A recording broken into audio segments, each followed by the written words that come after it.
कोई भी मुश्किल आए रास्ते में तो उसे डरो मत, उसका सामना करो, या तो वो सोल्व हो जाएगी या हमें बहुत कुछ सिखा जाएगी। ठीक है, ऐसे ही कोई न्यूमेरिकल अगर आपके रास्ते में आता है, मुश्किल लग रहा है, तो उसे ट्राई करो, उस पर दम लगाओ, या तो वो सोल्व हो जाएगा या आपको बहुत कुछ सिखा जाएगा। तो अब शुरू करते हैं हमारा अगला पार्ट इलेक्ट्रोस्टैटिक्स का, जो डीसी पांडे से हम कर रहे हैं, न्यू पैटर्न से हम कर रहे हैं। तो इसमें कुछ क्वेश्चन मैंने आज और उठाए हैं, देखते हैं क्या क्या है। तो ये पहला क्वेश्चन है, इसमें दो चार्ज प्लेट हैं, एक पॉजिटिव चार्ज प्लेट है, एक नेगेटिव चार्ज प्लेट है, उनके बीच में दो डाइलेक्ट्रिक इंसर्ट किए गए हैं। दोनों की दो डाइलेक्ट्रिक इंसर्ट, मतलब बीच में कुछ खाली जगह है, यहाँ पे खाली जगह है डी गैप तक, फिर डी विड्थ का एक हमारा डी थिकनेस का एक कनेक्टर है डाइलेक्ट्रिक या कोई मीडियम है, फिर डी खाली है, फिर डी एक डाइलेक्ट्रिक है, फिर डी खाली है। इसके लिए हमको ये बनाना है पोटेंशियल वर्सेस डिस्टेंस कर्व कैसा बनेगा, यानी कि अगर हम यहाँ से पोटेंशियल प्लॉट करते हुए चलें, इस प्लेट तक जाएंगे तो पोटेंशियल का जो कर्व होगा वो कैसा बनेगा, पोटेंशियल की कैसे वेरिएशन आएगी यहाँ से इस प्लेट से लेकर के इस प्लेट तक। ठीक, तो इसके बीच में जो प्लेट होती है उनके बीच में हमको इलेक्ट्रिक फील्ड की बात पता होती है। इलेक्ट्रिक फील्ड क्या होती है, सिग्मा अपॉन एप्सिलॉन नॉट अगर कुछ ना हो तो, और सिग्मा अपॉन के एप्सिलॉन नॉट अगर कोई मीडियम हो तो। ये होता है ना, सिग्मा अपॉन एप्सिलॉन नॉट अगर कुछ ना हो तो, और सिग्मा अपॉन के एप्सिलॉन नॉट अगर कुछ मीडियम हो तो। ये सिर्फ एनसीईआरटी का सिंपल टॉपिक है बोर्ड का, तो उतना मैंने फॉर्मूले में लिया है, बस आगे मैं समझाऊंगा, उसको क्लियर करूँगा कैसे। देखो यहाँ से हम शुरू करते हैं, तो ये वाली प्लेट का पॉजिटिव चार्ज है, पॉजिटिव चार्ज का पोटेंशियल हाई होता है। तो मान लो मैंने यहाँ से पोटेंशियल को लेके चला, मैं हाई इंक्रीज किया, उसके बाद जैसे हम नेगेटिव प्लेट की तरफ जाते हैं तो पोटेंशियल डिक्रीज करता है। अगर खाली सिंपल कैपेसिटर हमारे पास होता, पैरेलल प्लेट कैपेसिटर, उस पर एक पॉजिटिव चार्ज होता है, एक पे नेगेटिव चार्ज होता, तो पोटेंशियल इस प्लेट का हाई होता, इस प्लेट का लो होता, और पोटेंशियल डायरेक्टली डिक्रीज करते हुए जाता, एक स्ट्रेट लाइन फॉलो करता। रीजन क्या है स्ट्रेट लाइन का, अगर आप इसमें इसको देखो, इलेक्ट्रिक फील्ड का अगर मैं पोटेंशियल का इक्वेशन लिखूं तो क्या होती है, E इंटू एक्स, ये होता है ना E इंटू डी एक्स होता है V। अगर इंटीग्रेट करेंगे तो क्योंकि E यूनिफॉर्म होती है उसमें, तो E इंटू एक्स हो जाएगा इंटू V। तो ये y is equal to m x type curve बन गई, यानी कि एक स्ट्रेट लाइन बन गई। तो पोटेंशियल की जो रिलेशन है विद x वो एक स्ट्रेट लाइन आएगा तब, अगर इलेक्ट्रिक फील्ड यूनिफॉर्म हो तो। अगर इलेक्ट्रिक फील्ड यूनिफॉर्म ना हो फिर नहीं आएगा। तो अगर हम वैसे सिंपल देखें, कुछ ना हो मीडियम बीच में, तो इस प्लेट से इस प्लेट के बीच में फील्ड यूनिफॉर्म रहती और वो सिग्मा अपॉन एप्सिलॉन नॉट होती, तो उस केस के लिए वो एक स्ट्रेट लाइन आती और उसका स्लोप किसके इक्वल होता, E के इक्वल होता, यानी सिग्मा अपॉन एप्सिलॉन नॉट के इक्वल होता है, यानी कि स्लोप Vx कर्व का हमको इलेक्ट्रिक फील्ड देता है। ठीक, एक पॉइंट और हमको समझ में आया, स्लोप क्या देता है उसका, हमको इलेक्ट्रिक फील्ड की वैल्यू देता है। Vx कर्व अगर कहीं पे दिया रहता है, y equal to v equal to x type दे, जैसे अगर कहें कि v is equal to 10x है तो इलेक्ट्रिक फील्ड कितनी है, और यूनिफॉर्म इलेक्ट्रिक फील्ड अगर होगी तो वो 10 वोल्ट पर मीटर हो जाएगी। ठीक, तो एक तो ये बात थी। अब इसके यहाँ पे एक दिक्कत है कि वो कांस्टेंट तो है लेकिन छोटे छोटे विड्थ में, यहाँ पे कांस्टेंट है, फिर यहाँ पे कांस्टेंट है, फिर यहाँ पे कांस्टेंट है, वैल्यूज आपस में डिफरेंट है लेकिन कुछ दूर तक वो कांस्टेंट है। तो यहाँ से लेकर के यहाँ तक वो कांस्टेंट थी, और वो होती है sigma upon epsilon not, sigma upon epsilon not. तो वो लगातार डिक्रीज करेगा, स्लोप कुछ आएगी वैल्यू और नीचे, और माइनस होता है स्लोप क्योंकि नेगेटिव होता है, स्लोप उसमें नेगेटिव होता है ना, क्योंकि E is equal to minus t v upon d r होता है, तो वहां से फॉर्मूला बना हुआ, तो वो नेगेटिव की वजह से स्लोप क्या आ रहा है इसका, नेगेटिव आ रहा है यहाँ से यहाँ तक। उसके बाद रास्ते में कनेक्टर आ गया। जैसे ही कनेक्टर आता है, तो अगर सिंपल हम अपनी भाषा में समझें तो कनेक्टर के क्रॉस पोटेंशियल डिफरेंस नहीं होता ना, कोई कनेक्टर पे पोटेंशियल सेम रहता है। तो एक तो कनेक्टर में पोटेंशियल डिफरेंस नहीं होता, उससे भी हमको ये समझ में आ रहा है कि इस एंड का, इसके इधर वाले एंड का और इधर वाले एंड का पोटेंशियल सेम आएगा, यानी कि यहाँ पोटेंशियल ज़्यादा था वो थोड़ा घटा, उसके बाद कनेक्टर के दोनों एंड का पोटेंशियल सेम है, इसलिए लाइन क्या होगी, बिल्कुल सीधी हो गई, हॉरिजॉन्टल हो गई, वो स्ट्रेट हो गई वहाँ से, यानी कि स्लोप क्या हो गया, जीरो। स्लोप जीरो हमको ये बताता है कि इलेक्ट्रिक फील्ड क्या हो जाएगी, जीरो, और हमको ये बात भी पता है कि कंडक्टर के अंदर इलेक्ट्रिक फील्ड जीरो होती है। ठीक है, ये सिंपल तरीके से। अगर हम इस तरीके से चलेंगे तो ये sigma upon epsilon not into के अपॉन के आ जाएगा इंटू एक्स आ जाएगा, अगर हम नॉर्मल तरीके से चलें तो।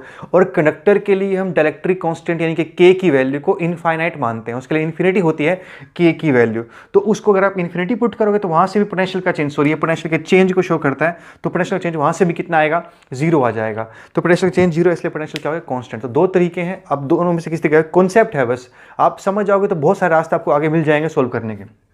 तो ये क्या होगी लाइन हॉरिजॉन्टल।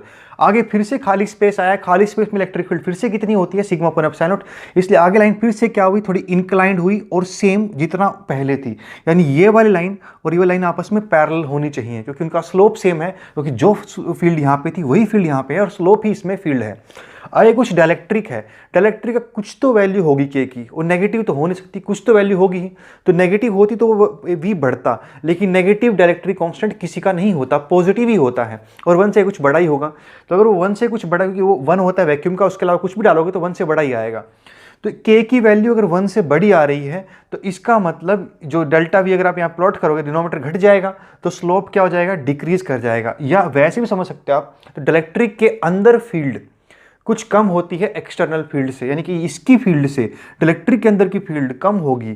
फील्ड कम होने का मतलब है कि स्लोप कम होगा, स्लोप कम होने का मतलब है कि लाइन डिक्रीज तो करेगी, नीचे तो जाएगी, लेकिन उस रेट से नहीं जाएगी जिससे वो पहले जा रही थी, यानी कि यहाँ का स्लोप थोड़ा ज़्यादा आएगा, यहाँ का स्लोप थोड़ा कम आएगा, आगे फिर खाली आ गया, फिर स्लोप पूरा जाएगा। तो अगर हम इसमें ध्यान से देखें तो यहाँ पर और यहाँ पर लाइनें कैसी होनी चाहिए, आपस में पैरेलल होनी चाहिए, और यहाँ पे हॉरिजॉन्टल हो गई, यहाँ पे थोड़ा कम इंक्लाइंड हुई है। ये था हमारा V वर्सेज एक्स कर्व, ठीक है, पोटेंशियल वर्सेज एक्स कर्व। इसमें कई बार potential electric field versus x curve भी पूछ सकते हैं वो, अगर इसमें electric field versus x curve पूछेंगे तो electric field versus x curve ऐसा आएगा, इसी में प्लॉट कर रहा हूँ मैं, अगर मैं ई प्लॉट करता इसमें तो ऐसा बनता वो, पहले यहाँ पे कांस्टेंट आता, कांस्टेंट डॉटेड प्लॉट कर रहा हूँ, कांस्टेंट आता, फिर कंडक्टर के अंदर कुछ ना आता, जीरो आती, फिर आगे क्या आता, वो कांस्टेंट आता, कुछ ना आता, डॉट मतलब सेम कांस्टेंट जितना यहाँ पे था उतना यहाँ पे था, फिर इलेक्ट्रिक के अंदर थोड़ा सा कम आता, थोड़ी सी पोटेंशियल वैल्यू कम आती, फिर आगे क्या आती है वैल्यू कांस्टेंट। तो ये होती है हमारी इलेक्ट्रिक फील्ड की वैल्यू। अगर आपसे पूछी जाती है इसमें electric field versus x plot करके दिखाओ तो क्लियर है। उम्मीद है आपको दोनों बातें समझ में आई, पोटेंशियल कैसे प्लॉट करते हैं और उसमें इलेक्ट्रिक फील्ड कैसे प्लॉट करते हैं। बहुत बढ़िया क्वेश्चन था। एक और बहुत जबरदस्त क्वेश्चन है, देखो इसमें क्या है कि एक स्फीयर है, सॉलिड कंडक्टिंग स्फीयर है, सॉलिड कंडक्टिंग स्फीयर के बाहर एक चार्ज रखा है स्मॉल आर डिस्टेंस पे, और कैपिटल आर उसका खुद का रेडियस है, यानी स्मॉल आर डिस्टेंस पे एक स्मॉल चार्ज क्यों रखा गया है, वो उस पे स्फीयर पे खुद कुछ नहीं है, वो खाली है, लेकिन उस चार्ज की वजह से पोटेंशियल बताना है हमको स्फीयर पे कितना आएगा, उस चार्ज की वजह से पोटेंशियल उस स्फीयर पे कितना आएगा। बहुत जबरदस्त क्वेश्चन है, देखने में लगता है शायद बहुत मुश्किल होगा, पर उतना मुश्किल नहीं है, आप ध्यान से थोड़ा करोगे तो हो जाएगा। मतलब इस पे कुछ नहीं था, सब इस पे था, बाहर वाले चीज़ पे पोटेंशियल था। तो इसके देखो करने के दो तरीके हैं, अगर इस पे इसी सरफेस पे कहीं बता दो, उन्होंने कहा पूरे पे कहीं बता दो, वैसे भी कनेक्टिंग है, पूरे पे पोटेंशियल सेम ही आया, कोई डिफरेंस नहीं हो सकता, ऐसा नहीं हो कि यहाँ का पोटेंशियल अलग आएगा यहाँ का अलग नहीं आएगा, पूरे पे सेम आएगा, अपने आप से इस तरीके से एडजस्टमेंट होने वाली है, ठीक। तो अगर आप इसमें देखोगे चार्ज की इंडक्शन हो जाएगी, तो किसी पॉइंट पर आप निकालोगे तो पोटेंशियल सबका हमको क्या करना पड़ेगा, ऐड करना पड़ेगा। तो सारा मतलब यहाँ पे कुछ इसके प्लस क्यू के सामने माइनस क्यू चार्ज आ जाएगा और पीछे क्या चला जाएगा, प्लस क्यू चार्ज चला जाएगा। तो इस तरीके से चार्ज की इंडक्शन हो जाएगी। किसी भी पॉइंट पर मान लो अगर आपका मन कर रहा है कि यहाँ पे पोटेंशियल निकालना है, तो वो पोटेंशियल आपको पहले इसका और इसके आसपास जितना नेगेटिव चार्ज बन गया उसका और इतना पॉजिटिव बन गया उस सब का आपको सम करना पड़ेगा। कुछ समझे, मतलब ये स्फीयर है हमारे पास, यहाँ पोटेंशियल निकालोगे तो यहाँ पे जितने भी चार्जेस हैं सबका हमको एडिशन करना पड़ेगा KQ/R, जितना भी चार्ज है उसका। तो यहाँ का जुड़ गया, अब इनके आसपास चार्ज सबकी ऐड करनी पड़ेगी, इन वाले सबकी वहाँ पे हमको वैल्यूज ऐड करनी पड़ेगी, जिस भी पॉइंट की बात हो रही है, क्लियर। तो अब देखो देखने से लग रहा है बहुत कॉम्प्लेक्स हो जाएगा, इसमें इंटीग्रेशन यूज करनी पड़ेगी, और इंटीग्रेशन भी इसमें मोर देन टू वेरिएबल आएंगे। जो हमारे पास होता है उसमें सिंगल वेरिएबल होता है, उसमें मोर देन 2 वेरिएबल आएंगे, वो डिपेंड भी नहीं करेंगे, तो ये बहुत टेढ़ा हो जाएगा, बहुत मुश्किल रहेगा अगर आप इसको इंटीग्रेशन करने जाओगे तो इसका मतलब जरूर कोई ना कोई ट्रिक होगी, यानी कुछ तो सोचना पड़ेगा इसके बारे में, उसको देखो। अच्छा, जब हम करते थे अगर हमारे पास कंडक्टिंग स्फीयर है उस पर चार्ज देते थे तो बाहर क्या होता था, हमें पोटेंशियल अगर इलेक्ट्रिक फील्ड निकालनी पड़ जाए तो इसको हम पॉइंट चार्ज मान लेते थे। क्यों, उस केस में भी सेम बात बननी थी कि यहाँ का डिस्टेंस हमको निकालने के लिए सभी की वैल्यूज़ को ऐड करना पड़ता, जितने भी चार्जेस यहाँ पर हैं सभी चार्जेस का वहाँ पे वैल्यूज़ को क्या करना पड़ेगा, ऐड करना पड़ता था। लेकिन आपको तब भी बताया था कि उसकी इंटीग्रेशन इस तरीके से होती है कि वो ओवरऑल सब कुछ एडिशन इस तरीके से होता है कि वो एक ओवरऑल एक पॉइंट चार्ज की तरह बिहेव कर जाता है, और हम फिर उसको सिंपल KQ/R लगा देते हैं। वो इंटीग्रेशन से, वो जिन्होंने इंटीग्रेशन कर रखी है वहाँ से वो डायरेक्ट रिजल्ट बना हुआ है कि उसको इंटीग्रेशन की जाएगी तो वो एक पॉइंट चार्ज की तरह बिहेव करेगा। ठीक उसी तरीके से अगर हम इसमें वही लॉजिक लगाएं, क्योंकि डिस्टेंस देखो वही सारे पुट होने हैं जो उसमें पुट होने थे, तो उसी लॉजिक से अगर आप इसको बाहर से देखोगे तो ये भी क्या बन जाएगा, एक पॉइंट ही बन जाएगा। तो इसके सेंटर पे अगर पोटेंशियल निकाल दें हम तो कितना बनेगा, के क्यू बाय स्मॉल आर बनेगा। उसमें से खुद का रेडियस मैटर नहीं करता, तो सिंपल के क्यू बाय स्मॉल आर आ जाएगा। ये बनेगा सेंटर पे पोटेंशियल। तो अगर ये सेंटर का उसका पोटेंशियल बन रहा है तो वही बाकी सब का भी होगा, तो सिंपल रिजल्ट आ जाएगा, ए क्यू बाय आर आ जाएगा। ये था सिंपल लॉजिकल तरीके से जो हम इससे पहले यूज़ करते थे, उससे निकाला था मैंने। एक अगर थोड़ा और बढ़िया तरीके से निकाला जाए तो देखो, अगर मैं सेंटर पे वैसे पोटेंशियल पता करना चाहूँ सारा ओवरऑल रिजल्ट यूज़ करते हुए, तो मुझे पता है कि सेंटर पे पोटेंशियल एक तो इस चार्ज की वजह से आएगा, वो के क्यू बाय स्मॉल आर बनेगा क्योंकि इसके आर डिस्टेंस पे है सेंटर से वो चार्ज, प्लस कुछ वी डैश पोटेंशियल आने वाला है जो किसका होगा, जो इंडक्शन से चार्ज आया है। मतलब टोटल अगर हम देखेंगे सेंटर पे, ये दूसरा तरीका, दूसरा एक्सप्लेनेशन है। सेंटर पे देखने के लिए एक तो उस पॉइंट चार्ज की वजह से पोटेंशियल आएगा, एक बाकी चार्ज की वजह से पोटेंशियल आएगा जो उसके आसपास इंड्यूस्ड हुआ है। तो टोटल पोटेंशियल बनेगा वी इसका और प्लस वी इंड्यूस्ड का। लेकिन अगर आप देखो तो वो चार्ज जो इंड्यूस्ड होगा वो ओवरऑल जीरो होना है और पोटेंशियल एक स्केलर एडिशन होता है, तो इसीलिए ओवरऑल उसका स्केलर सम जीरो ही बनना है। तो वी डैश ओवरऑल जीरो बनेगा और आंसर बनेगा हमारा k q by small are.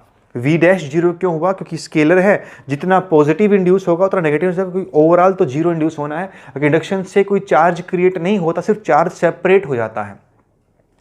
ठीक, तो ये था हमारा सेकंड क्वेश्चन, बहुत बढ़िया क्वेश्चन था ये। अब आगे बढ़ते हैं, और क्वेश्चन जो हमारे पास है, ये एक इलेक्ट्रिक फील्ड दी हुई है वाई आई कैप प्लस एक्स जे कैप। कल भी आपको क्वेश्चन, इसमें पिछली वीडियो में क्वेश्चन कराया था मैंने इसका एक, तो वाई आई कैप प्लस एक्स जे कैप। और आपको बताना है कि अगर मैं 1 कूलम चार्ज को, एक पॉइंट है 2 आई कैप प्लस 2 जे कैप से उठा करके दूसरा पॉइंट है 4 आई कैप प्लस जे कैप पर लेके जाऊं, मतलब एक पॉइंट को 2 आई कैप यानी 2,2 से उठा करके 4,1 तक अगर आप उसको लेके जाओगे 1 कूलम चार्ज को, तो कितना वर्क करना पड़ेगा अगर फील्ड वाई आई कैप प्लस एक्स जे कैप हो तो अगर आपने पिछली वीडियो ढंग से देखी है तो आपको फिर फॉर्मूला डायरेक्ट याद होगा, नहीं तो मैं कर देता हूं थोड़ा सा यहाँ पे देखो।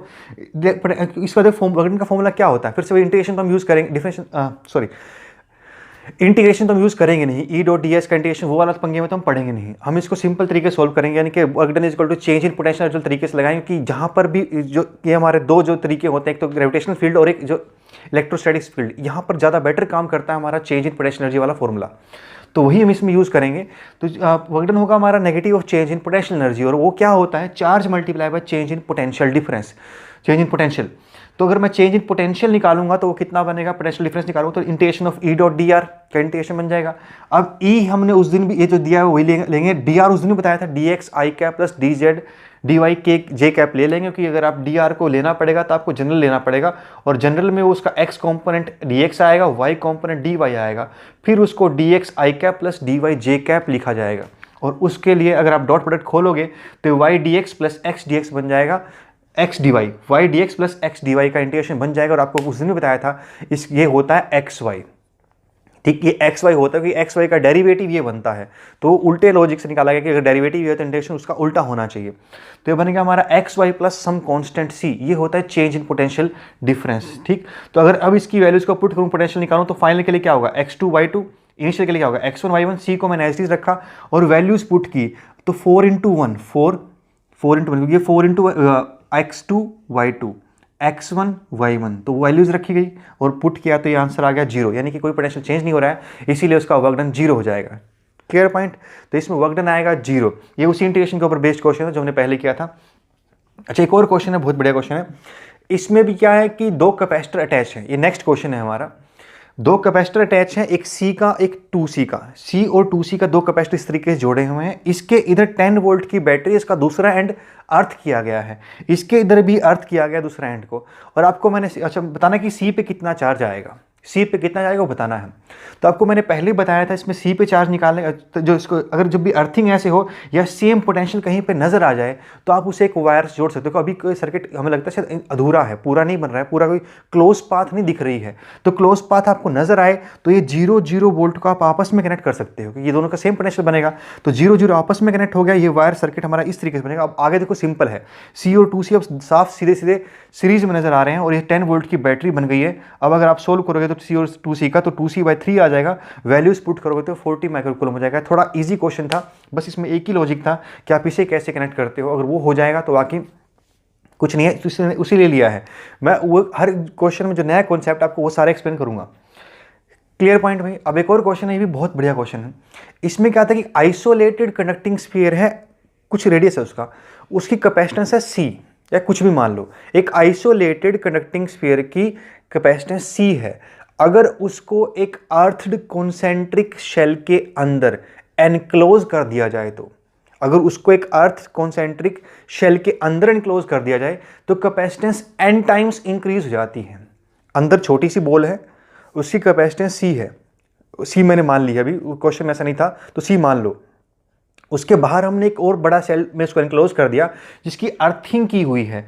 ऐसा करने पर कैपेसिटेंस n टाइम्स इंक्रीज हो जाती है, यानी n टाइम्स सी हो जाती है। तो सवाल आपसे ये था कि फिर उन दोनों के रेडियस का रेशो क्या होगा, और जो एक वेरिएबल उन्होंने दिया हुआ वो सिर्फ n दिया हुआ, तो n की टर्म में बताना, क्योंकि सी तो हमने लेट किया है, ठीक, तो वो बताना कितना होगा। तो वही सिंपल फॉर्मूला लगाना है आपको, सिंपल फॉर्मूला लगा दो जो आप जानते हो। आइसोलेटेड स्फीयर का कैपेसिटेंस कितनी होती है, शुरू में ड्राइव होता है 4 पाई एप्सिलॉन r होती है, तो आइसोलेटेड की 4 पाई एप्सिलॉन r होगी कैपेसिटेंस, जो खाली एक स्फीयर होगा तो। और अगर उसको एनक्लोज कर दिया दूसरे स्फीयर के अंदर, फिर कितनी होती है 4 pi epsilon naught a b upon b minus a. ये देख लो, वैसे भी करके दिखा देता हूँ कि देखो यहाँ पे तो हमारा चार्ज होगा नहीं, हम चार्ज किसको देते हैं, दूसरी सर्विस को देते हैं, दूसरे मेटेलिक बॉडी को देते हैं। अगर आपने इसको क्यू चार्ज दिया तो इसके अंदर माइनस क्यू चार्ज आएगा, बाहर का क्यू क्या हो जाएगा, जमीन पे चला जाएगा। तो ऐसा करने से अंदर का पोटेंशियल कितना बना है, के क्यू बाई स्मॉल आर, और बाहर का पोटेंशियल कितना आएगा, अंदर की तरफ कंट्रीब्यूशन देगा माइनस के क्यू बाई कैपिटल आर। तो अंदर वाले पे ओवरऑल पोटेंशियल बन जाएगा के। तो इनकी रेशियो निकालते हैं, कैपेसिटेंस देखो, पोटेंशियल कितना बन गया उसका, के क्यू कॉमन आ गया, उसके बाद बता 1 upon small r minus 1 upon capital r बन गया। उस सब का रेशियो ले लो और विद चार्ज, तो आपको डायरेक्ट फॉर्मूला मिल जाएगा, कितना बनेगा 4 pi epsilon small r upon capital r. इसकी वैल्यू को एनसी दिया हुआ है, दोनों को डिवाइड कर दो, सिंपल आपको इक्वेशन बनेगी। इस इक्वेशन में इसको एडजस्ट करो और आर अपॉन कैपिटल आर निकाल दो, capital small n upon n minus 1। ये एक क्वेश्चन था, ठीक, ये भी कॉम्पिटिशन लेवल क्वेश्चन था जितने। तो ये कुछ और क्वेश्चन है, आपको बस इतना करना है कि जो मैं क्वेश्चन यहाँ पे करवा देता हूँ इस चैप्टर में, जितने भी क्वेश्चन मैं करवाऊंगा इन वीडियोज में, बस आप उतने कर लो, आपके लिए मोर देन सफिशिएंट है। 4-5 बार उन्हें कर लो, आपको इस चैप्टर में कुछ और क्वेश्चन करने की जरूरत भी नहीं पड़ेगी, आपको कोई दिक्कत आएगी भी नहीं, कहीं से करोगे भी तो दिक्कत नहीं आएगी। तो उठाते एक और क्वेश्चन, ये भी बहुत बढ़िया कॉन्सेप्ट के ऊपर बेस्ड है। देखो इसमें 3 कॉन्सेंट्रिक स्फीयर्स हैं, एक छोटा है ए रेडियस का, एक बीच वाली रेडियस बी, एक उससे बड़ा रेडियस सी। इस क्वेश्चन में क्या किया गया कि जो ए और बी है उसे आपस में कनेक्टिंग वायर से जोड़ दिया गया, आपस में कनेक्टिंग वायर से जोड़ दिया गया। और अब आपसे पूछा कि फिर इस सिस्टम की कैपेसिटेंस कितनी बनेगी, अगर जोड़ दिया तो कैपेसिटेंस कितनी बनेगी बताना है। देखो कॉन्सेप्ट बड़े सीधे होते हैं। कैपेसिटेंस क्या होता है, पोटेंशियल डिफरेंस निकालना पड़ता है जिनके बीच में चार्ज जाएगा। तो अब अगर आप देखो इसको चार्ज देते भी हो, अगर आप इसको चार्ज देते हो, अर्थिंग वैसे अंदर वाले की होती है, बाहर वाले की होती है, आपको पहले बताया था, अंदर वाले की अर्थिंग नहीं करते, प्रैक्टिकली बाहर वाले की अर्थिंग होती है, तो इसमें बाहर वाले की अर्थिंग थी। तो पोटेंशियल डिफरेंस कैसे बनाते हैं, अगर आप इसको चार्ज दे भी देते हो अंदर वाले को, तो वो सारा चार्ज कंडक्टिंग से कनेक्शन होने की वजह से सारा चार्ज बी पे आएगा। यानी कि इसमें किसी को भी चार्ज दो, आप ए को या बी को, किसी को भी दो, चार्ज रहेगा किसके ऊपर, बी वाले के ऊपर। तो इसीलिए इफेक्टिवली काम तो सिर्फ बी वाला कर रहा है, अंदर वाला कोई बिहेव ही नहीं कर रहा, अंदर वाला खाली की तरह खाली रह जाएगा।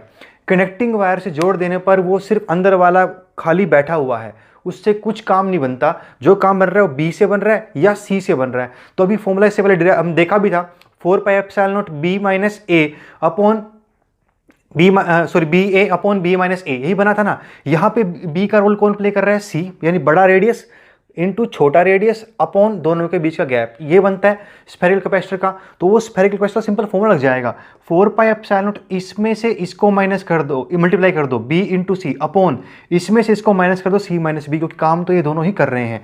अगर आपने इसको बाहर वाले से भी जोड़ दिया डायरेक्ट, अगर डायरेक्ट बाहर वाले से जुड़ गया है, फिर ये एक आइसोलेटेड स्फीयर की तरह बिहेव करेगा, कैपेसिटेंस 4 पाई एप्सिलॉन नॉट सी होगी, अंदर वाले दोनों बेकार हो जाएंगे क्योंकि उन पे चार्ज जाएगा ही नहीं, चार्ज किस पे रहेगा, सारा बी पे रहेगा। क्लियर भाई कॉन्सेप्ट। अच्छा चलो आगे बढ़ते हैं, एक और बहुत बड़े क्वेश्चन है। इसमें ऐसा था कि एक डाइलेक्ट्रिक था हमारे पास, एक कैपेसिटर था हमारे पास, उसको आधा थिकनेस तक या आधा विड्थ तक एक डाइलेक्ट्रिक डाला गया, आधी विड्थ तक डाइलेक्ट्रिक डाला गया। उसका डाइलेक्ट्रिक कांस्टेंट क्या है वो नहीं पता, बस इतना पता चला कि उसके बाद उसकी कैपेसिटेंस 4/3 टाइम्स ओरिजिनल हो गई, 4/3 टाइम्स ओरिजिनल हो गई अगर आधी विड्थ तक डाइलेक्ट्रिक डालें तो उस डाइलेक्ट्रिक की डाइलेक्ट्रिक कांस्टेंट क्या थी ये बताना था। तो थोड़ा सा देखो सीधे ही क्वेश्चन है वैसे, तो आप थोड़ा ट्राई करो तो हो जाएगा। तो अगर इसको मैं ऐसे आधे डायरेक्टली डाल दूँ तो आपको बताया था कि इसको आप 2 सीरीज के कैपेसिटर मान सकते हो। तो एक सीरीज वाले पे ये, एक सीरीज वाला ये, 2 बन गई है। अब ये तो खाली था, तो epsilon naught a by D by 2 होता, आधी विड्थ होती तो वो 2 ऊपर चला गया, यानी अगर पूरे को सी मानूं तो ये 2c बन गया। और अगर इसकी देखी जाए तो ये 4 पाई एप्सिलॉन नॉट ए के टाइम्स हो जाएगा, के times epsilon naught a by D by 2, तो ये चला गया ऊपर। ठीक, तो ये 2k epsilon naught a by d आ गया, और दोनों क्योंकि सीरीज में जुड़े हुए हैं तो सीरीज में कैसे जोड़ते हैं, पलट के जोड़ते हैं। सीरीज में सिंपल फॉर्मूला लगा दो, पलट के जोड़ दो, आपको डायरेक्ट फॉर्मूला जिसका होता है याद करने की जरूरत नहीं है, उसके बगैर ही सोल्व होगा। देखना, सिर्फ कॉन्सेप्ट को पे पकड़ मजबूत रखो, जो कॉन्सेप्ट होते हैं, बाकी काम अपने आप हो जाएगा। फॉर्मूले कोई डायरेक्ट याद करने की जरूरत नहीं पड़ेगी आपको। इनको पलटा इनको हमने और जोड़ दिया, और किसके बराबर हो जाएगा, इक्वलेंट के, और उसके भी उल्टे के बराबर। तो इसका उल्टा कितना बनता, 3/4c, 3/4c, और c कितना था, epsilon naught a by D, उसका एक्चुअल वैल्यू। इसको काट दिया epsilon naught a by D को, 2 से 2 काटा, ये 3/2 आया, 1 उधर से आया, काट पीट करके k की वैल्यू 2 आ गई। एंड डायरेक्टरी कांस्टेंट कितना था इसका, 2 था। Clear point. देखिए क्वेश्चन एक और था, अब आगे बढ़ते हैं। एक और क्वेश्चन आया है, अच्छा ये बड़ा जबरदस्त क्वेश्चन है, ठीक है, बहुत खूबसूरत क्वेश्चन है। अब इसको सोल्व करना एक आर्ट है वैसे। देखो क्या क्वेश्चन है, एक कैपेसिटर उसको 100 वोल्ट से हमने चार्ज कर दिया, एक कैपेसिटर उसको 100 वोल्ट से चार्ज किया गया, उसके बाद उसमें 2 mm की प्लेट डाली गई, 2 mm की, उसकी खुद की विड्थ कितनी है नहीं पता, सिर्फ 2 mm की प्लेट डाली गई उसके अंदर, मतलब उसकी अपनी कितनी थी नहीं मालूम, जो प्लेट इंसर्ट की गई वो 2 mm की थी। उसको सेम पोटेंशियल मेंटेन करने के लिए, अब देखो पोटेंशियल तो डिक्रीज करेगा, ठीक है, पोटेंशियल चेंज कर जाता है, जो पोटेंशियल डिफरेंस डिक्रीज करता है असल में, तो पोटेंशियल डिफरेंस डिक्रीज कर गया उसका, तो उसको सेम पोटेंशियल मेंटेन करने के लिए क्या किया गया, डिस्टेंस को बढ़ाया गया बाय 1.6 mm बढ़ाना पड़ा। अगर उसकी पहले देखो विड्थ इतनी थी, उसमें 2 mm में तो हमने प्लेट डाल दी। ऐसा करने से पोटेंशियल डिफरेंस चेंज जाएगा, डिक्रीज कर जाएगा, क्योंकि बैटरी से कनेक्टेड नहीं है वो। तो सेम मेंटेन करने के लिए हमने क्या किया, उसको थोड़ा सा बढ़ा दिया, थोड़ा सा गैप इंक्रीज कर दिया, पोटेंशियल का थोड़ा सा गैप इंक्रीज कर दिया। तो जो पोटेंशियल का जो गैप इंक्रीज हुआ है वो 1.6 mm का हुआ है, यानी कि 1.6 mm का गैप इंक्रीज करना पड़ा, तब जाकर के फिर से वापस सेम पोटेंशियल डिफरेंस मेंटेन हो पाया दोनों प्लेट के बीच में। सेम पोटेंशियल डिफरेंस मेंटेन करने के लिए 1.6 से बढ़ाना पड़ा, यानी कि क्वेश्चन ऐसा था कि पहले ये थी, उसमें 2 mm की प्लेट डाली गई, उसकी इलेक्ट्रिक कांस्टेंट k है, अब उसको पोटेंशियल सेम मेंटेन करने के लिए थोड़ा बढ़ाया गया, 1.6 mm खींचा गया। खुद से ट्राई करना है इसको, अगर हो जाए तो बहुत बढ़िया। और फिर आपको सवाल ये आपसे कि इलेक्ट्रिक कांस्टेंट k की वैल्यू क्या रही होगी, ये आपको बताना था। तो ये तो रियल आर्ट है, अगर आप इसे with in time limit solve करोगे तो देखो सोल्व हो जाएगा, लेकिन with in time limit solve करना वो बड़ी बात है कि आप इसे 1 मिनट 1.5 मिनट में सोल्व कर सकते हो कि नहीं, क्योंकि आप वो कर सकते हो तभी आप कंपटीशन के लायक हो, क्योंकि क्वेश्चन अगर आपको सारा दिन दे दिया जाए फिर तो कोई भी कर लेगा। खैर इस पर सोचना, मैं आपको बता दूँ तरीका क्या है, क्या इसमें हम अप्लाई कर सकते हैं। देखो अभी हमने कुछ देर पहले क्वेश्चन किया था, पहला क्वेश्चन आज का, वो लगेगा इसमें डायरेक्टली, अगर आप वो उसको ढंग से कर लोगे तो ये बात समझ में आ जाएगी। यहाँ पे क्या होता है कि वैसे अगर इसको हटा लोगे आप, तो इस प्लेट में और इस प्लेट के बीच में पोटेंशियल डिफरेंस बनता 100 वोल्ट, ये बनता ना, ये पॉजिटिव प्लेट थी, ये नेगेटिव प्लेट थी, डिफरेंस आता 100 वोल्ट का। लेकिन डायरेक्ट्रिक डालने से वो डिफरेंस थोड़ा कम हो गया। क्यों कम हो गया, क्योंकि ये तो डिक्रीज, इसमें यहाँ पे तो धीरे धीरे डिक्रीज करेगा। एक्चुअल पोटेंशियल डिफरेंस इस 2m के बीच में, जैसा हमने वहाँ पे ग्राफ में प्लॉट करके भी दिखाया था, वो sigma upon epsilon into x होता।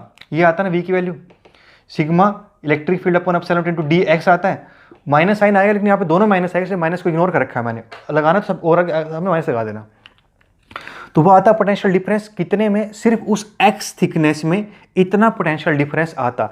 यानी कि जब ये यहाँ पे कुछ नहीं था तो इस 2 mm की जगह पर potential difference sigma upon epsilon into 2 आना चाहिए था, लेकिन वो डायलेक्ट्रिक डालने के बाद वह पोटेंशियल डिफरेंस सिग्मा अपॉन के एप्सिलॉन इंटू 2 आएगा। समझे, अब पोटेंशियल डिफरेंस आया कितना, सिग्मा अपॉन के एप्सिलॉन इंटू 2, आना कितना चाहिए था, सिग्मा अपॉन एप्सिलॉन इंटू 2 आना इतना चाहिए था। तो कुल मिलाकर के कितना पोटेंशियल की दिक्कत हमको यहाँ पे हो गई, यानी कितना पोटेंशियल डिफरेंस कम आया, इन दोनों का डिफरेंस कर दिया। अब इतना ही पोटेंशियल डिफरेंस और लाने के लिए हमें थोड़ा एक्स्ट्रा स्पेस की जरूरत पड़ी, और एक्स्ट्रा स्पेस तो खाली थी, खाली हुई ना, वो तो खाली आई है, उसमें कितना पोटेंशियल डिफरेंस आया, सिग्मा अपॉन एप्सिलॉन इंटू 1.6, उसी फॉर्मूले से इतना पोटेंशियल, इतना गैप और लाने के लिए इतना और उसकी सेपरेशन की गई। अब देखो बड़ा सीधा क्वेश्चन है, काटो सबको, डायरेक्ट सोल्व करो, k की वैल्यू 5 आ जाएगी। ऐसा करने पर अगर आप इसे इस कॉन्सेप्ट से आप करते हो तो 30 सेकंड में आप क्वेश्चन सोल्व कर सकते हो, लेकिन इस लेवल तक पहुंचने के लिए बहुत प्रैक्टिस जरूरत पड़ेगी आपको। बस ये जो वीडियो मैं दे रहा हूँ इसी को कम से कम 5-6 बार कर लो तो बहुत है। और आपके अपने क्वेश्चन अगर आप करते हो, देखो जितना आप एक्स्ट्रा करोगे देखो लिमिट नहीं होती, ठीक है। अगर आप 30 सेकंड में करते हो तो और प्रैक्टिस करोगे तो क्या पता उसको 20 सेकंड में भी हो जाए, तो ऐसी कोई लिमिट नहीं होती। हाँ लेकिन प्रैक्टिस है जो कुछ भी है, ठीक। तो ये था हमारे पास एक और क्वेश्चन। अब अगला क्वेश्चन एक और देखने में थोड़ा सीधा लग रहा है पर क्वेश्चन बढ़िया है, ठीक है। एक मास थी हमारे पास, उसको एक मास को हमने चार्ज पार्टिकल ऊपर फेंका, उसका ऊपर चार्ज भी है और मास भी है, मतलब एक बॉडी का मास m है, चार्ज भी है, उसको ऊपर फेंक दिया वर्टिकली अपवर्ड। वहाँ पे ग्रेविटेशनल फील्ड भी है और इलेक्ट्रिक फील्ड भी है नीचे, दोनों नीचे हैं। चार्ज पार्टिकल, चार्ज भी है, मास भी है, दोनों को ऊपर फेंका गया। सवाल आपसे है कि अगर आप इसका पोटेंशियल एनर्जी, दोनों पोटेंशियल एनर्जी, ग्रेविटेशनल पोटेंशियल का ग्राफ प्लॉट करो विद h, विद हाइट, तो वो कैसा नजर आएगा। और उसमें उन्होंने कंडीशन दे दी जिससे क्वेश्चन थोड़ा इजी हो गया कि भाई अगर हाइट जो होगी वो क्या माना जाए, अर्थ के नज़दीक माना जाए, मतलब अर्थ के करीब माना जाए उसको, तो यानी हाइट जो है अर्थ, रेडियस ऑफ अर्थ से बहुत छोटी हो, और पोटेंशियल का भी रेफरेंस हम जीरो माने सरफेस पे, यानी पोटेंशियल का रेफरेंस सरफेस पे लिया जाए, अर्थ की सरफेस पे जीरो माना जाए, दोनों की पोटेंशियल एनर्जी, इलेक्ट्रोस्टैटिक्स भी और ग्रेविटेशनल भी, तो ग्राफ कैसा नजर आएगा पोटेंशियल वर्सेस एच। तो देखो सबसे पहले अगर ग्राफ प्लॉट करना है तो आपको इक्वेशन चाहिएगी ना। इक्वेशन के लिए हमने क्या किया यहाँ पे, दोनों पोटेंशियल एनर्जी लिखी। अगर आप अर्थ के आसपास हो तो आप mgh लिख सकते हो, अर्थ के आसपास हो, और वो सिंपल होती है electric field into h into charge. कैसे निकला, charge multiply by potential difference. Potential difference क्या होता है, अभी फॉर्मूला ही चल रहा है, electric field into x, electric field into h, तो electric field into h potential difference आया, इंटू चार्ज क्या मिल गया, पोटेंशियल मिल गया, सॉरी पोटेंशियल एनर्जी मिल गई। दोनों को ऐड कर दिया, दोनों क्योंकि अभी तो पॉजिटिव आ रही है, दोनों को ऐड कर दिया, तो दोनों को ऐड कर दिया, वैल्यूज यहाँ पर रख दी, सेम नहीं आएगी, पॉजिटिव की नेगेटिव आएगी, एक पॉजिटिव नेगेटिव दोनों तरीके से आएगा। तो अगर दोनों की वैल्यू को यहाँ पर रख देते हैं हम और प्लॉट करते हैं, क्योंकि छोटी वैल्यूज हैं तो वहाँ इतनी दिक्कत नहीं आएगी। छोटी वैल्यूज होने की वजह से आप इन दोनों को अगर ऐड करोगे तो ये चीज़ क्या आएगी, डायरेक्ट प्रोपोर्शनैलिटी आएगी, क्योंकि हाइट जो है उसकी पावर 1 बन गई है विद पोटेंशियल एनर्जी, तो स्ट्रेट लाइन आ जाएगा ग्राफ कब, अर्थ के पास। अगर आप ऊपर जाओगे तो उस केस में एक दिक्कत आएगी, कैसे, अगर हम थोड़ा हाइट पे जाते हैं तो ग्रेविटेशनल पोटेंशियल एनर्जी जो होती है वो बढ़ती है, हाइट पे जाने से पोटेंशियल ग्रेविटेशनल एनर्जी बढ़ती है। लेकिन इलेक्ट्रिक फील्ड अगर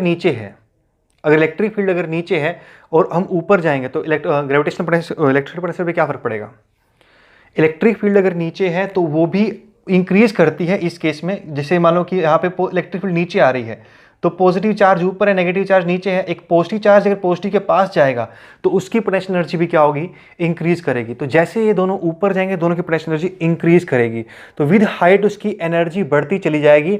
और ये ग्राफ वो फिर एक्सप्रेशन लीनियर नहीं होता, और ये ग्राफ का एक्चुअल वैल्यू इस तरह से आती अगर h की जो वैल्यू लेस देन r है वो इग्नोर कर दी जाए। तो अगर उसको हटा करके हम कंसिडरेबल हाइट लेंगे तो फिर वो ग्राफ ऐसे एक्सपोनेंशियली बढ़ेगा। अभी तो वो चीज़ स्ट्रेट लाइन आ रही है एक छोटे डिस्टेंस तक। क्लियर पॉइंट, तो ये क्वेश्चन था। अब एक और क्वेश्चन है वो भी ठीक ठाक है। इसमें था एक कैपेसिटर था कनेक्ट किया गया एक बैटरी के साथ, एक कैपेसिटर एक बैटरी से कनेक्टेड है, मतलब बैटरी से नहीं हटाया गया, लेकिन किसी तरीके से उसके जो दोनों प्लेट हैं उनके बीच का गैप आधा कर दिया गया, दोनों को पास ले आए, गैप आधा कर दिया गया। सवाल आपसे है कि फोर्स पे क्या फर्क पड़ेगा, फोर्स कितने टाइम्स हो जाएगी जो उन दोनों के बीच में लग रही थी, दो प्लेट्स के बीच में कितनी हो जाएगी, वो गैप को हाफ कर दिया जाए। तो देखो इसका फॉर्मूला में शायद सीधा लग सकता है कि K Q1 Q2 upon R² होगा, तो R हाफ हो गया इसलिए 4 टाइम्स आएगा। रिजल्ट सेम है लेकिन फॉर्मूला ये नहीं लगता यहाँ पे, क्योंकि फॉर्मूला KQ अपॉन R² तब लगता है अगर वो पॉइंट चार्जेस हों तो, और प्लेट पे चार्जेस पॉइंट चार्ज नहीं होता, डिस्ट्रीब्यूट चार्ज होता है, तो वो फॉर्मूला वहाँ पे नहीं लगेगा, रिजल्ट सेम आएगा। कैसे फॉर्मूला क्या लगता है, फोर्स का हम फॉर्मूला यहाँ पे यूज करते हैं चार्ज इनटू इलेक्ट्रिक फील्ड। हम ये देखते हैं कि इसकी फील्ड में ये चार्ज रखा गया है, इसकी फील्ड में ये चार्ज रखा गया है, इसकी फील्ड कितनी सिग्मा अपॉन एप्सिलॉन नॉट, और चार्ज कितना Q, इसका चार्ज कितना Q, sigma upon epsilon not into charge Q, तो ये बनेगा फोर्स का फॉर्मूला। ठीक, अब देखो इसमें क्या होगा, अगर आप उसके पास ले आओगे, आधा कर दिया आपने उस गैप को, देखो जो आप कह रहे हो कि भी अगर वो KQ अपॉन R² वाला फॉर्मूला अगर हम लगाएं तो अगर ये हाफ ना हुआ होता, कुछ और हुआ होता, वहां फंस जाते। ठीक, अभी देखो अभी हाफ वाले में बाई चांस भिड़ रहा है, इसलिए कॉन्सेप्ट को समझो, वो ज़्यादा जरूरी है। वो लगाओगे तो वो करो 1/3 वगैरह कुछ करेंगे तो फिर आप भयंकर फंस जाओगे। अभी देख लेना कैसे हो रहा है। तो इस केस में क्या है, अगर वो पास आएंगे, हाफ हो गया तो कैपेसिटेंस कितनी हो जाएगी, डबल। डी हाफ हो गया तो कैपेसिटेंस 2 टाइम्स हो जाएगी। कैपेसिटेंस 2 टाइम्स हो जाने से सेम बैटरी के साथ कनेक्ट किए हुए उसका जो चार्ज है डबल हो जाएगा, क्योंकि सी डबल हो गया है, वी सेम है, तो इसलिए क्या होगा, जो उस पर चार्ज आएगा वो डबल हो जाएगा। तो चार्ज डबल हो जाने से इसमें भी डबल और इसकी डेंसिटी भी क्या हो जाएगी, डबल हो जाएगी। तो 2 × 2 वो बन जाएगा 4 टाइम्स। असल तरीका ये है, ठीक, कि उसका कैपेसिटेंस बढ़ेगा, कैपेसिटेंस के अकॉर्डिंग हम चार्ज पे वेरिएशन देखेंगे और उसको यहाँ प्लॉट करेंगे। ये जब किसी और फ्रैक्शन में चेंज होगा तो वहाँ पे ज़्यादा काम आएगा, हाफ वाले में तो बाई चांस बात सेम बन जाती है। ठीक है भाई, ये था एक और क्वेश्चन। अब एक और क्वेश्चन है इसमें देखना कि बहुत सारे हमारे पास स्फीयर्स हैं, आइसोलेटेड स्फीयर्स हमारे पास, आपस में कनेक्शन नहीं है उनका, अकेले अकेले हैं, सबका डिफरेंट रेडियस है लेकिन सबका पोटेंशियल सेम है। सबका डिफरेंट रेडियस है, सब पे कुछ चार्ज है अपना अपना, लेकिन सबका पोटेंशियल सेम आ रहा है। तो उन सब का अगर सरफेस चार्ज डेंसिटी देखी जाए तो वो रेडियस पे कैसे डिपेंड करेगी, ये बताना था। बहुत सारे स्फीयर्स हैं, सबका रेडियस डिफरेंट है लेकिन सब पे पोटेंशियल सेम आ रहा है। अब सवाल ये है कि सबकी सरफेस चार्ज डेंसिटी कैसे डिपेंड करती है रेडियस पर, तो वो निकालना था। अगर हम फॉर्मूला लिखें जो आपको पता वो लिख दो बस। फॉर्मूला क्या होता है, डेंसिटी का फॉर्मूला क्या होता है, चार्ज अपॉन एरिया, तो चार्ज अपॉन 4πr²। अब अगर ये चार्ज कहीं से मिल जाए तो हम ये कह लेते हैं कि आर के ऊपर कैसे डिपेंड है। उसमें दोनों थे कि इन्वर्सली ऑन r² डिपेंड करता है, इन्वर्सली आर डिपेंड करता है, इंडिपेंडेंट होता है, डायरेक्टली डिपेंडेंट ऑन आर होता है। इस टाइप के 4 ऑप्शन थे। तो यहाँ से अगर आप देखोगे लगे शायद इन्वर्सली ऑन r² डिपेंड करता है, लेकिन फंस जाओगे यहाँ पे करने से। हम जो कंडीशन दी हुई कंडीशन यूज़ करते हैं, जब तक सारे वेरिएबल ना खत्म हो जाएं तब तक हम कंक्लूजन पे नहीं पहुंचते। अभी चार्ज हमारा वेरिएबल है, सब पे चार्ज डिफरेंट हो सकता है, क्योंकि देखो अगर सेम पोटेंशियल मेंटेन करना है डिफरेंट रेडियस होते हुए भी, तो चार्ज की वेरिएशन तो आनी पड़ेगी। तो इसमें चार्ज वेरिएबल है, इसको पुट करते हैं टर्म्स ऑफ आर।